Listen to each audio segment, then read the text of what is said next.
Welcome to Talking Point from the Church's Fellowship for Psychical and Spiritual Studies.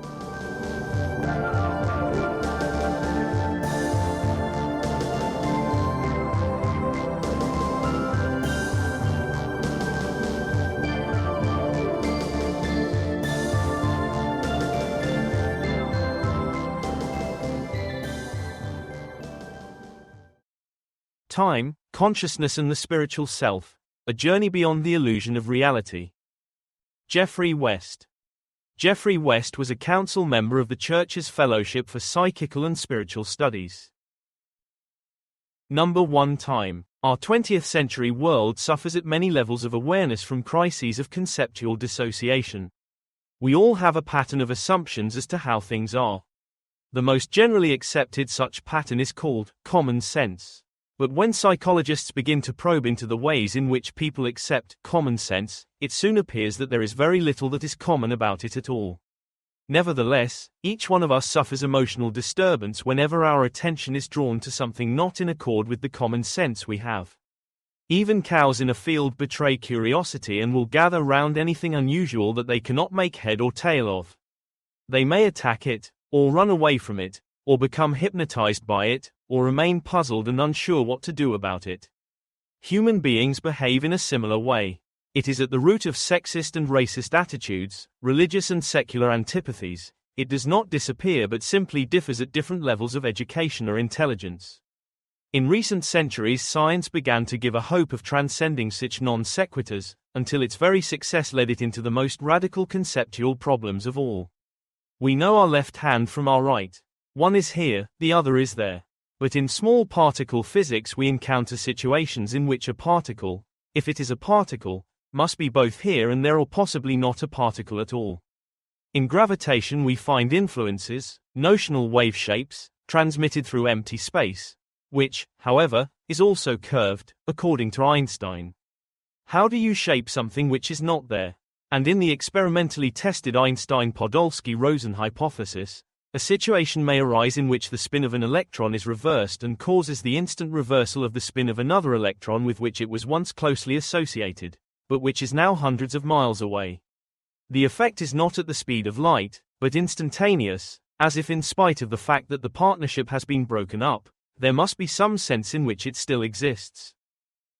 These are not matters of common observation but depend on rarely contrived opportunities for observation. They are one-off experiences which challenge basic concepts, but they compel a re-examination of those basic concepts. A similar situation arises as between psychology and parapsychology. Psychic phenomena may be one-off events, not readily subject to controlled production. But they challenge basic concepts and compel us to look afresh at our everyday normal experience. The essence of them is that according to common sense they cannot happen. But they do. It is nearly 40 years since, browsing in my field of study, I had a scientific training in engineering and economics. I became attracted to a particular phenomenon, the conscious choice of individuals, which builds up into that social matrix of decisions which are relevant to economics. I undertook a research degree on conscious choice. It was a neglected field of study. I soon realized why. Although it was the most obvious possession we all had, consciousness was so difficult to define that experimental psychologists and neurophysiologists had avoided it. There was very little relevant research available. That was 40 years ago. If I had been in it for the money, or academic promotion, I, too, would have switched to something else. But I wasn't. I was in it for the truth. I was curious, and, like the cows in the field, I became hypnotized by it. I earned my living in business management. This other thing was my hobby and something of an obsession.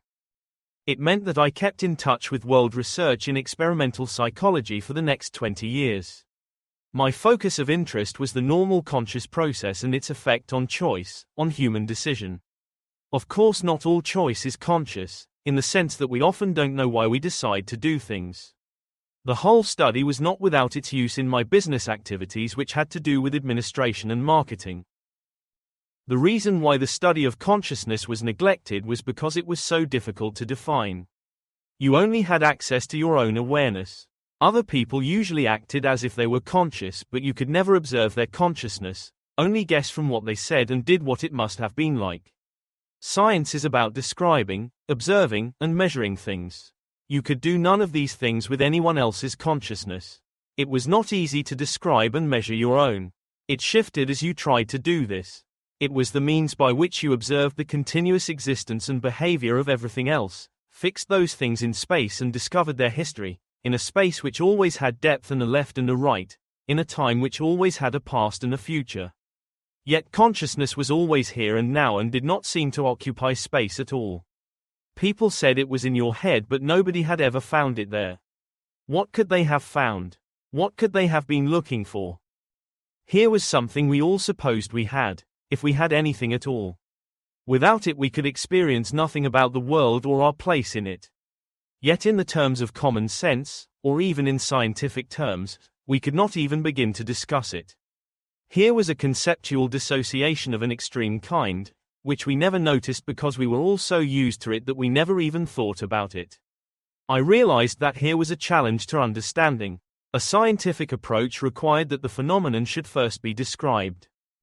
I am going to describe to you a whole experience, the sort of thing that might be experienced by any of us, and then attempt to make you wonder how it could possibly be. I knew the sun was setting and it would soon be time for dinner. So, at the end of an October Indian summer day, I went into the garden to watch the sunset. I stood by the rose tree near the cypress, looked up, felt the air cooler on my forehead and leaned to smell the scent of a late rose. It was a magic moment, full of peace.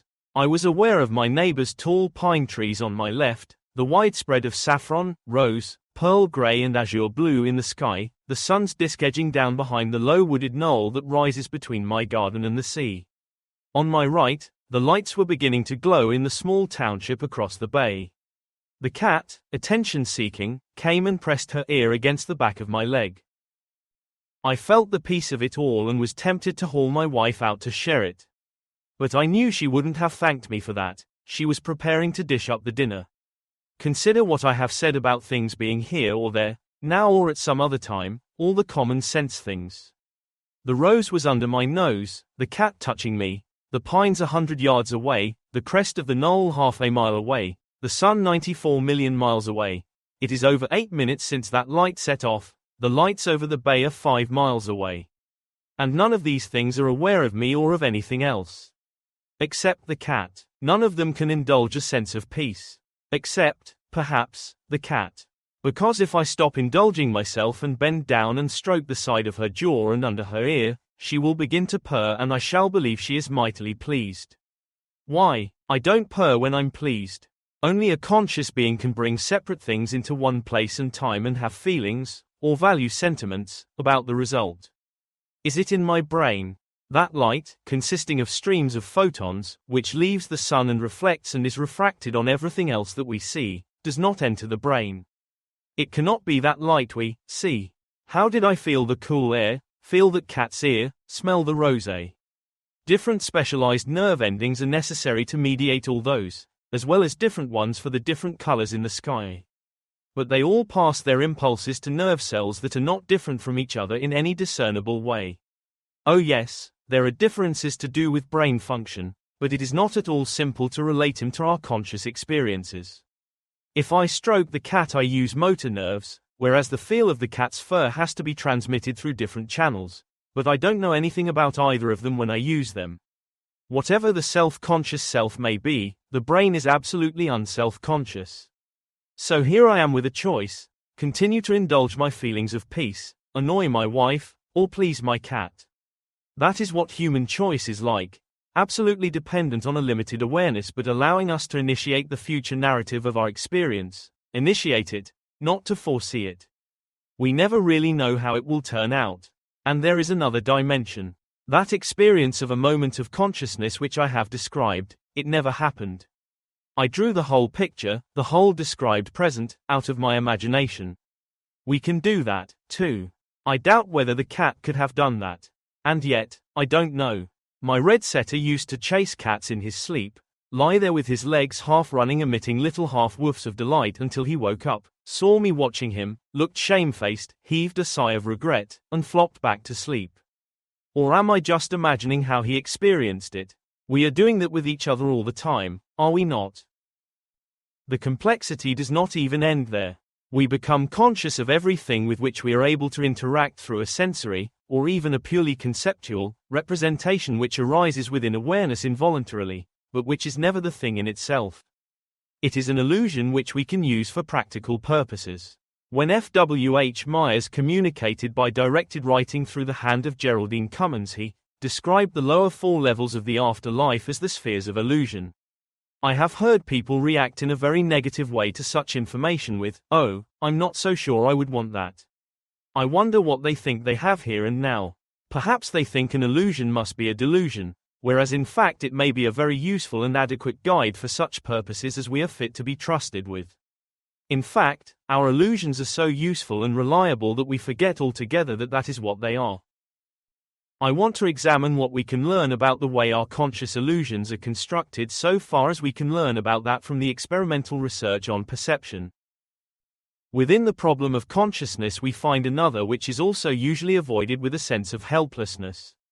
A few good minds have approached it: Poincare, Bergson, Dunn, the later Einstein, and others, of course, most recently Stephen Hawking. It is quite difficult to follow what they have to say. I refer to the problem of time, but I want to begin with the experimental psychology of the perception of space. When we gaze steadily at an object, the eye itself is not still, but without the benefit of any intention, it focuses in a series of stills, jerking from one to another around the outline of the object being surveyed. It jerks rapidly from still to still, on the same principle apparently as the cinematic series of a film. It copes with movement in objects in the same way. If the eye is locally anesthetized to stop the unconscious jerks, perception of movement becomes blurred, and detailed vision is lost. Clear perception depends on what the brain or mind does with a series of stills. Stills may be a misleading word. The eye is still, but what we might call the visual encounter may be able to indicate a brief quantum of object movement for all we know, because if the object moves too fast, vision is blurred anyway. If the mind did not remember the joining up of the stills, there would be no perception of space. There is an almost, but not quite, instantaneous perceptual memory, distinct from any other memory function, because this memory, enabling recognition and control of objects, as in eating a meal with knife and fork, is usually retained, even when short and long-term memory are both lost as the result of brain damage. The patient will eat the meal efficiently but not remember doing so, or what it was he ate, immediately afterwards. If the mind did not remember the joining up of stills, there would be no perception of space. In other words, a competence in the perception of time and probably of movement is essential to the perception of space. Experiments in which a subject is given a suggestion under hypnosis that time is gradually slowing to a halt show the result to be a gradual loss of all sense of space, beginning with the loss of depth, the third dimension, followed by reduction of the diameter of the field of flat vision and eventual loss of consciousness itself. If we consider the objective measurement of time, which is essential to the Newtonian physics of enlightened materialism, we find it always consists in observing spatial rhythms or progressions. Calendars and clocks are spatial constructs. Even the energy pulses of atomic time-keeping devices are essentially spatial rhythms. We have to hold the effects of time steady in spatial constructs so that we can observe them instantly and accurately. But we cannot observe them without an innate sense of the passage of time from which perceptual memory constructs a pattern, which, we may remember, is a useful illusion. To turn from visual examples, consider how we perceive and recognize and remember a melody. The linking into a shape of the succession of notes exists only in our minds. Out there, the separate parts of it do not coexist at any instant. Objectively, it never existed. We are always perceiving sequences which depend on time, as you are reading my sentences now.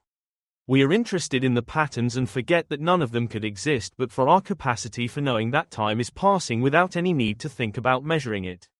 Indeed, on first waking, on first becoming conscious after sleep, that may be all we know, that time is passing. But is there an interaction between time and space objectively in the physical universe, or does that only occur essentially in the conscious process? For Newton, all movement could be analyzed into measurements of time and space with a clear logic which depended for its clarity on the independence of the 4 dimensions, 3 of space and 1 of time. For most practical purposes, Newtonian analysis remains valid. But Einstein showed this is not to be true in all circumstances. When an object moves at a speed approaching the speed of light, the time within it becomes slower than the speed of time outside it. So that even objectively, the absolute independence of time and space is an illusion as it is for conscious perception. Nevertheless, Earth life is lived ordinarily in a time-space capsule. That is the common sense of it. Apart from the cat, possibly, all those component things in the experience I began by describing were unable to observe the passing of time. So how do we observe the passing of time? We are unconscious of the process. We only observe the fact. There is no problem in explaining how we may be programmed to react to a succession of stimuli. Our telephone will do that much. But our telephone does not hear or register the significance of any conversation which passes through it. It can be fitted with a recorder for the conversation, but can neither hear nor remember it, as we do because of our function of consciousness. Researchers do not know how to tackle this problem. We hear of intelligent computers, but they are not conscious of anything. The only way we know to multiply agents of awareness is by breeding from the naturally conscious organisms known to us. Our own brains or minds may act like computers. Indeed, they often carry out what we call intelligent processes without our knowing anything about them except the end result. We become conscious only of that. In fact, we are conscious of very little that goes on in the brain. We use it without knowing how it serves us.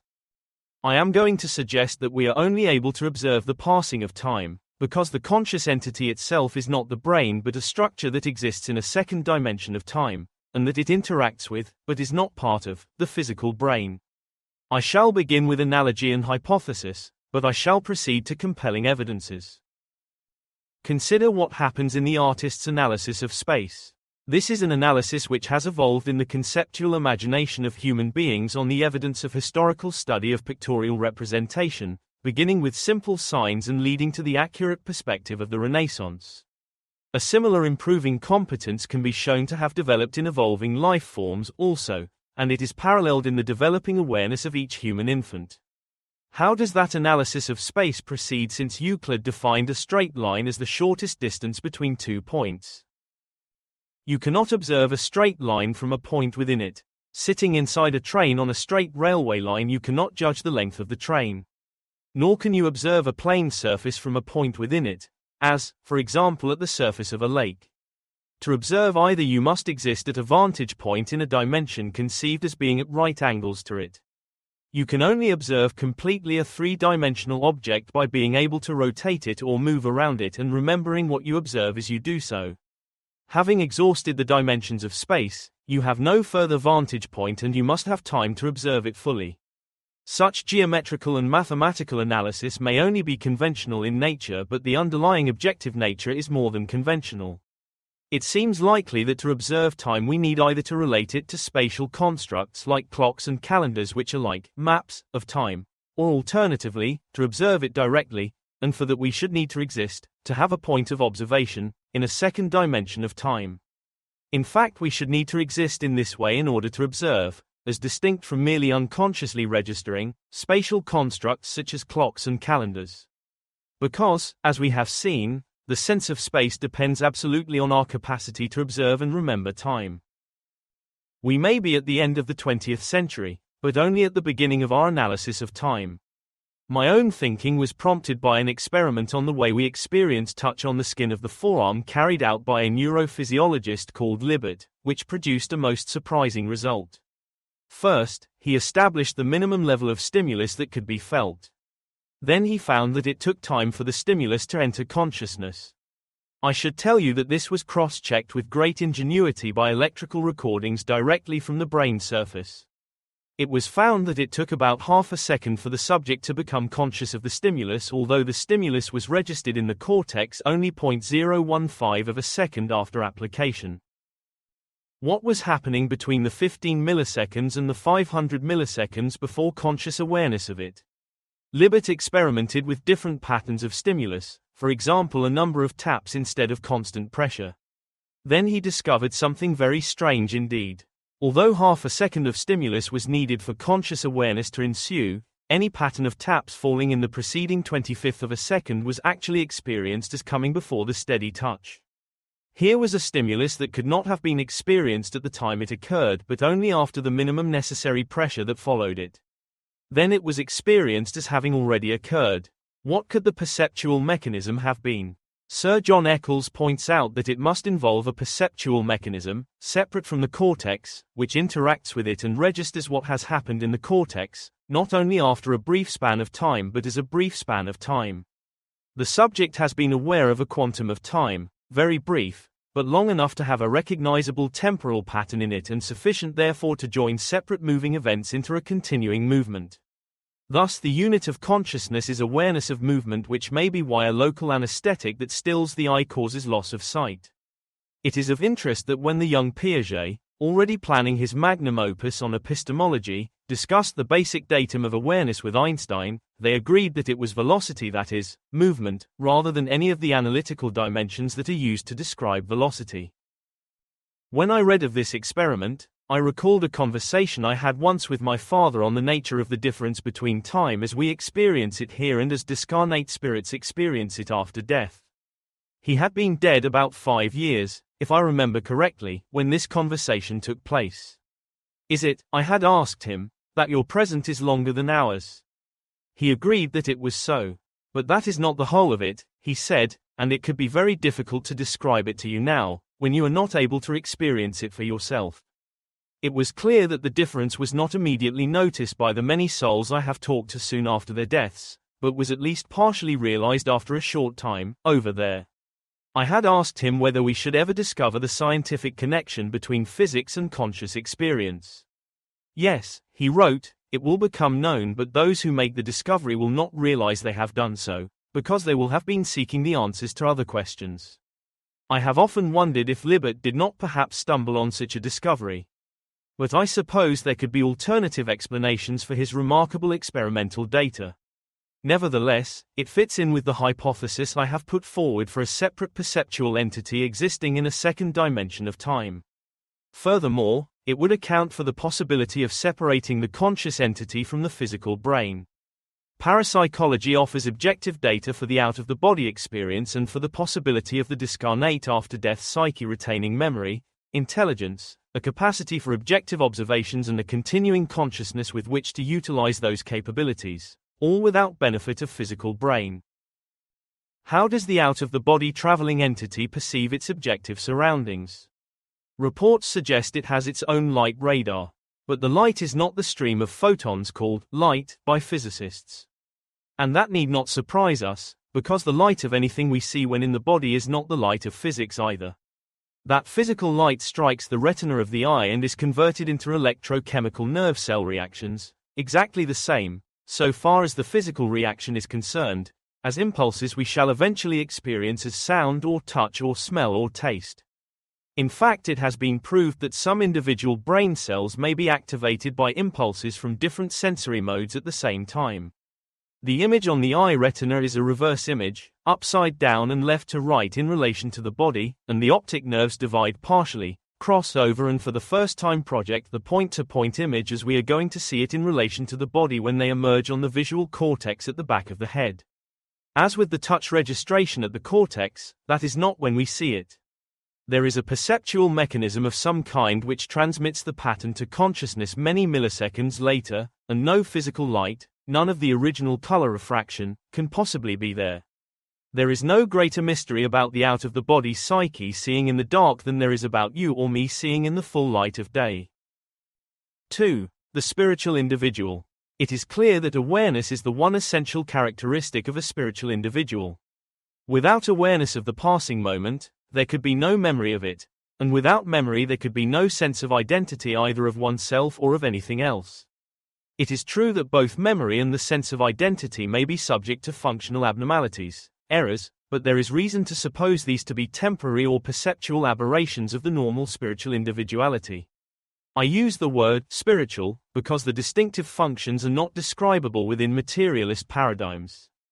It has nothing to do with the comparative value of the contents of consciousness, so dear to the hearts of moralists and mystics. Indeed, awareness of choice, even manifestly agonizing choice, love and loyalty, manifest well down the evolutionary scale in ways that should shame many human beings, as those who love and understand animals well know. Neither do I make any distinction between the psychic and the spiritual. The word psychic derives from psyche, the Greek word for soul, and I assume the psyche to be, or at least to house, the conscious entity of a spiritual nature. It is the psyche so defined which is aware of sensory perception and of extrasensory perception. It is the psyche which is aware of a simple physical task and of a highly conceptual task such as may be attempted by a mathematician or a theologian, of an evocative musical invention or of a sense of God. If we were not spirits we could neither descend into hell nor become aware of heaven. As spirits, we are kin to other spirits manifesting visibly or invisibly. And it is as spirits that we are made in the image of God. I make these didactic statements only because others do so freely to express spiritual snobbery or values thought of as being elevated and exclusive, to the hurt of sincere folk with simpler aspirations. Let us consider how memory contributes to awareness. What are the physical mechanisms? It is possible to modify the reactions of biological organisms without any evidence of a conscious process being involved. We call this conditioning, and conditioning goes on in the human organism with or without the involvement of consciousness or of memory available for recall. In fact, the first response to any pattern of stimulus is an essentially emotional unconscious response, involving the limbic system in the brain which decides functionally whether the stimulus should be attended to or not. Only if the unconscious response is questioning, will the stimulus then be noticed. It will then be perceived, responded to according to the span of awareness. We say, its implication has been grasped, and it may then be the object of a series of responses within the next 24 hours or so, which decide whether it will become part of short-term or long-term memory. Only a spiritual individual can so respond, because it perceives within a perpetual field that it has the responsibility of choice. According to the complexity of response, the physical brain will develop reactivity patterns, significant for a triggering of recall, and which have depended on the conscious process having been involved. The spiritual mind dictates or modifies the physical response, in doing so inhibiting what might have been the brain's unmodified response. The brain uses less physical energy when its owner is conscious than it does in sleep when left to get on with its own activity without spiritual interference. It is of interest here to quote a recent statement of Pope John Paul II at a seminar on the definition of death in the Pontifical Academy of Science. It was not an ex cathedra statement, he was ready to bow to experts, but death, in his view, occurred when the spiritual principle which ensures the unity of the individual can no longer exercise its function in and upon the organism whose elements, left to themselves, disintegrate.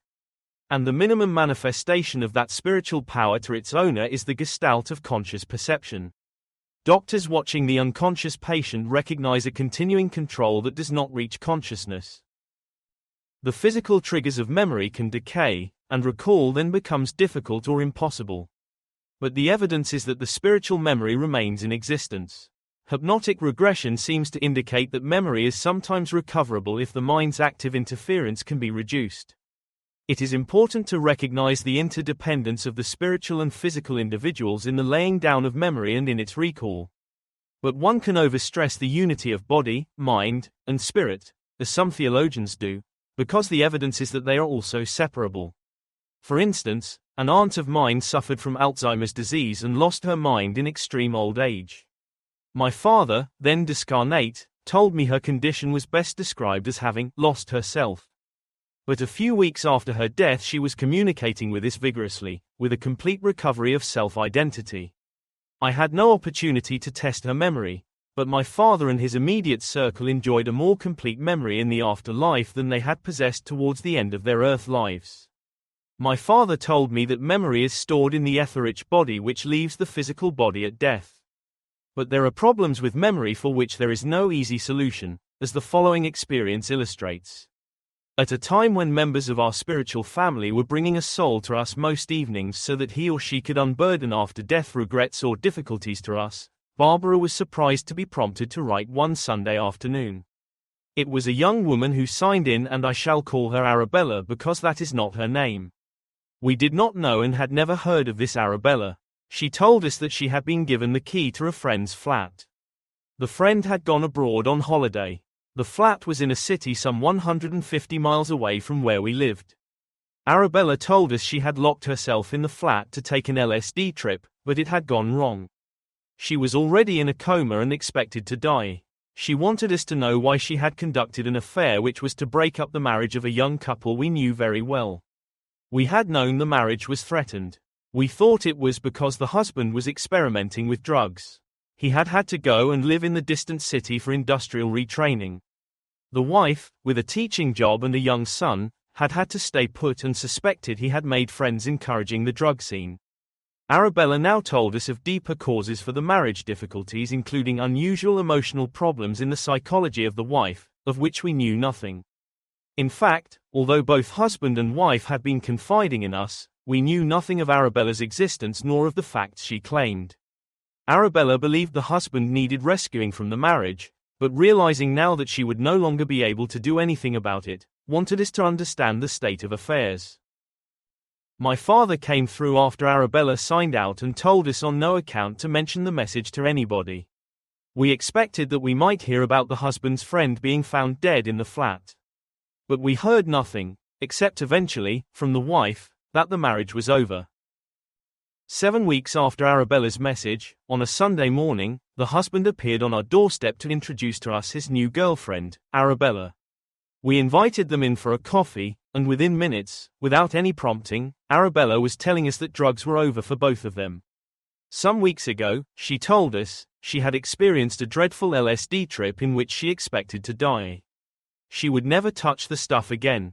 She clearly did not remember having talked to us before, and we never told her, though we remained in touch for some time. What is more, the facts she had stated about the wife's problems and their effect on the original marriage were proved eventually to be true, although neither she nor the husband mentioned them at this time. I relate this experience because it illustrates completely the possibility of separating the conscious entity not only from the body and the place the body is in, but also of separating a memory from the main corpus of recall memory. Dissociation is evident in split personalities and in the trance personalities assumed by some mediums. The spiritual individual has to act, exert the will, to develop and maintain an integrated soul. It must choose what to cherish and what to reject. Consciousness and memory are the means, but the work is to do. It has seemed to me that Luke 11:14-26, in which the verses are not too clearly connected, is a passage inserted by Luke without amendment, which was his way, but which had already lost its original form. When Jesus says in verse 23, "He who does not gather with me, scatters," I think he may have been talking not of the promotion of his church, but of the psychological need for a soul to integrate, gather its decisions and memories together, so that it shall not be a prey to possession, for example, or to any other form of disintegration, because possession is the subject with which the whole passage begins and ends. It is exactly the vague, passive personality which is most subject to possession, or the person who has suffered for psychiatric reasons a loss of self-direction and an increase in suggestibility. The self in situation is from the beginning trying to make sense of everything. It has been said that the baby's world must be just one blooming, buzzing confusion. Even so, the pristine intelligence soon learns to anticipate, recognize, and respond emotionally with approval or rejection to the patterns of experience with which it is confronted. In a very short time, some babies seem to be confident and even manipulative. Others remain seemingly depressed and bewildered, as well they might. The self, whatever it is restless from the beginning, shifting attention continually. Movement attracts attention. Self-controlled movement is experimented with persistently. Whatever the earliest patterns of awareness may be, and we have all forgotten them, they are expressions of a confrontation. For a spiritual individual, the confrontation is of the essence. Patterns can only form in relation to a point of view. As an analogy, consider what you see in a mirror. All the objects, definite in their relation to the observer, shifting if the observer shifts, so clear that it is possible to mistake a mirror image for reality if the clues of the frame are hidden. Consider also that they do not actually exist in the mirror itself. The mirror will reflect light, but an image only to a fixed observer. In the same way, all that we observe is dependent on our points of view. Even intuitive convictions which come into our minds without imagery are convictions about situations which are part of our personal confrontation with what we are pleased to call reality, that is, our useful set of illusions. There is always in our consciousness a point of view and a confrontation, a self, and the otherness it faces. How can the objective world, which is always the other, produce this function of consciousness? Jung struggled with this problem. What function is the conscious process grounded in? He asked himself, what is the transcendent function? He never published his tentative paper on the subject. It was found in his unpublished papers, written early in his life, and is now available in his collected works. He could not discover the answer, and much of his theorizing about the archetypes and the unconscious really consists of giving names to his areas, and our areas, of admitted ignorance. In fact, the patterns of consciousness are unique, no more pre-existent than the images seen in a mirror are before they are seen. They are the product of a confrontation, but their production depends on a defeat of transience and leaves a construct in memory which may then have a persistence of its own. It is part of the mystery of our existence that we confront temporal reality and are in some ways more real and persistent than it can be. The Zen adept learns that there can be no left-hand clapping. There can be no isolated monolithic loving. Love begins with the immediate physical confrontation of a mother and, by pilgrimage, may become the contemplative conceptual confrontation with God. But that story and implications of existing in more than one dimension of time for the spiritual experience of discarnate life must be the subject of a later paper. As I was concluding the preparation of this paper, I learnt in reading Professor Archie Roy's book A Sense of Something Strange, that a mathematical physicist, Adrian Dobbs, has put forward a two-dimensional model of time in a closely argued theory which would account, not only for the effect of quantum mechanics but for the known facts of telepathy and precognition. This, and the anatomy of love for the spiritual individual, is a subject I hope to return to.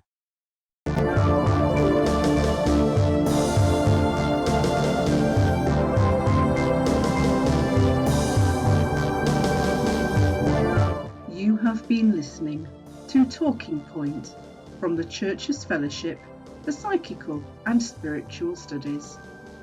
To find out more, please visit www.churchesfellowship.co.uk.